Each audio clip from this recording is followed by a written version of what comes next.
You are listening to episode 53 of the Autism Mom Coach, Perfectionism. So many of us have this idea, especially as it relates to our children with autism, that if we do as much as we can, as fast as we can, and as perfectly as we can, then we are doing enough or the right things. One of the problems with this line of thinking is that we often end up creating these lofty or unrealistic plans about all the things that we will do. We inevitably lose steam, and then we resort to beating ourselves up. This is the handiwork of perfectionism. And while it sounds goal-worthy and noble, it is just the opposite. Perfectionism often keeps us in a cycle of doing more and yet never feeling like we have done enough. If this sounds like you, the next 2 episodes of the podcast are for you. In this episode, you will learn what perfectionism is, how it is showing up in your parenting, and how B- work can help you relax the unrealistic standards that you are holding yourself to. And then in next week's episode, we will continue this discussion and I will teach you the ultimate antidote to perfectionist thinking, which is minimum baseline. Keep listening. Welcome to the Autism Mom Coach, a podcast for moms who feel overwhelmed, afraid, and sometimes powerless as they raise their child with autism.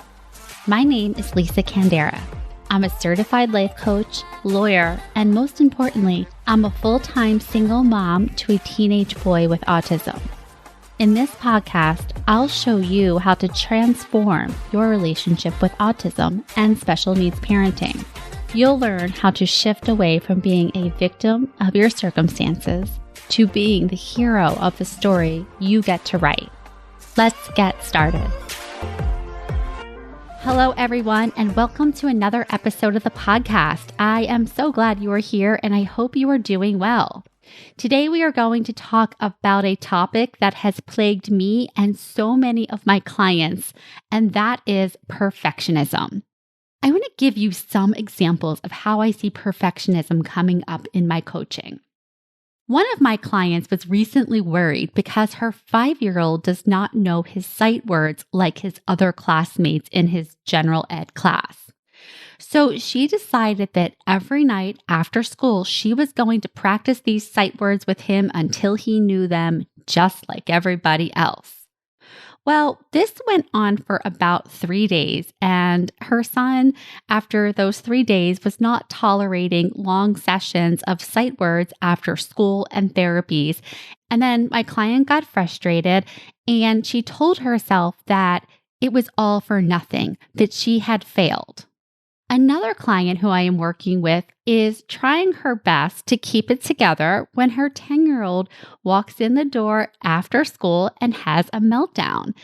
And for most days, she does a pretty good job. For the first 10 or 15 minutes, she's really able to use her strategies. But for some days, she's not able to, or she's not able to do them as well. And in her mind, she's a failure. She's not doing her strategies every day, and that means she's not doing it right. Do you see a theme here? Either do it perfectly or bust. This is the hallmark of perfectionist thinking. It tells us that there is a right way to do things, and anything less is a failure or not even worth the effort. To be clear, perfectionism or being a perfectionist, that doesn't mean that you actually think that you are perfect or that you actually are perfect, of course. What it means is that you think you should be perfect. It means you think that you're never good enough. You, your work, your effort always fall short. There's always something more you could have done. That's what being a perfectionist is. I see it in moms who blame themselves for their child's autism, who are constantly questioning themselves about their pregnancies, the things they ate, the activities they participated in. And in their minds, they believe if they had done enough or more or a better job, or they had had the perfect pregnancy, then their child would not have autism. I see it following the diagnosis. Whether the child was diagnosed at 2, 12, or 20, I hear the same thing. I should have known sooner. I should have pushed the doctors harder. I should not have listened to them when they told me that it was not a big deal that my child wasn't talking. I should have gotten more opinions. If I had done all of the right things at the right time, I would have had this information earlier. I also see it with respect to day-to-day activities, whether it is using PECs, practicing ABA skills, or encouraging interactions with other children. I am not doing enough. I could be doing more. What I'm doing is not enough because if it were, my child would be using their PECs. They would be speaking. They would be reciprocating with other children, and on and on and on. And because the way you do one thing is the way you do everything, perfectionism is rarely found in just one single solitary area of our lives. Because it's a framework for how we think about ourselves in the world, it seeps into everywhere. So if you have a perfectionist mindset when it comes to parenting your child, you're likely employing this same way of thinking in other areas of your life. In fact, you were probably a perfectionist long before you became a parent and long before your child was diagnosed. And to be sure, perfectionism is sneaky because we think it means that we are striving to do better and to achieve our goals, and this is good, right? But this is not what is actually happening. When we are setting ourselves up against these unrealistic goals, we end up not liking ourselves. We end up comparing ourselves to other people and living in fear of never being good enough. This does not lead to us achieving our goals.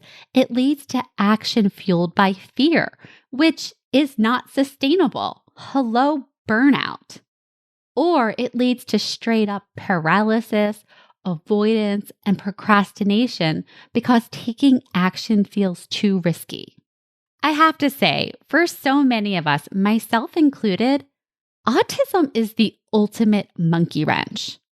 Speaking for myself and so many of my clients, we are so used to pushing ourselves towards our goals, sucking it up, trying harder, working harder, and getting it done.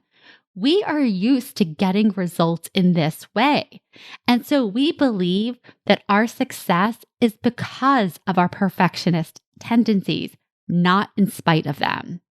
So then autism comes along and we are totally stumped because autism is like Teflon to rules, timelines, and the best executed to-do list. It sends us reeling. Our perfectionist superpowers can't help us here. We are like the Wicked Witch in Munchkinland. Our powers don't work here. But since we know that things don't turn out great for the Wicked Witch, at least in The Wizard of Oz, let's talk about an alternative path that we can take. Let's get off the yellow brick road of seeking the perfection of Oz, which we all know is fake, and let's talk about how to live in our really, really real lives. Instead of grasping for the A+, the ideal, let's focus on what my coach calls B- work. Good enough. Good enough for a week is better than perfect for a day. Good enough gets it done. Perfectionism stalls us out in analysis paralysis, compare and despair, fear and self-loathing. B- work is work that does not drain your soul. It gets done. While striving, grasping for that constant A+, and perseverating over it, that keeps us stuck in a vicious cycle where less gets done and there is more heartache.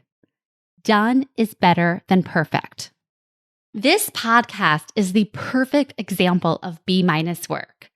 A little over a year ago, I decided that I wanted to start a weekly podcast, and I was really nervous about whether or not I could come through with an episode every single week, especially with life being how it is.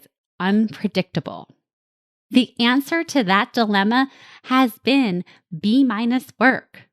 I listen to this podcast sometimes and just cringe. I said the wrong word, or I could have given a better example, or, oh my goodness, you can really hear my New Jersey twang coming out.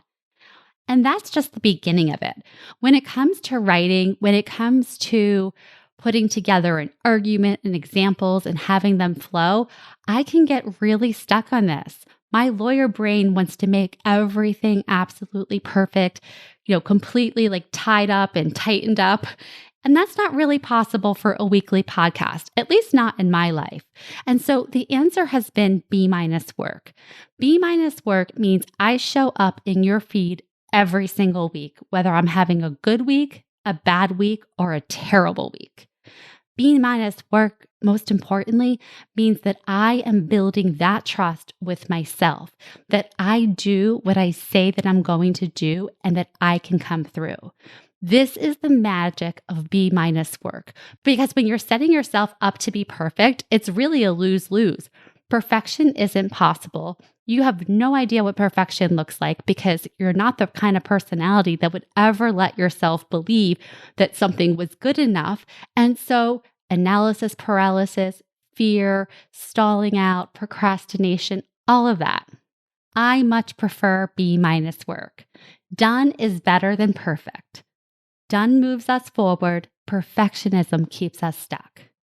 So here are some tips to get you started in shifting from perfectionism to B- work. First, always, is to notice.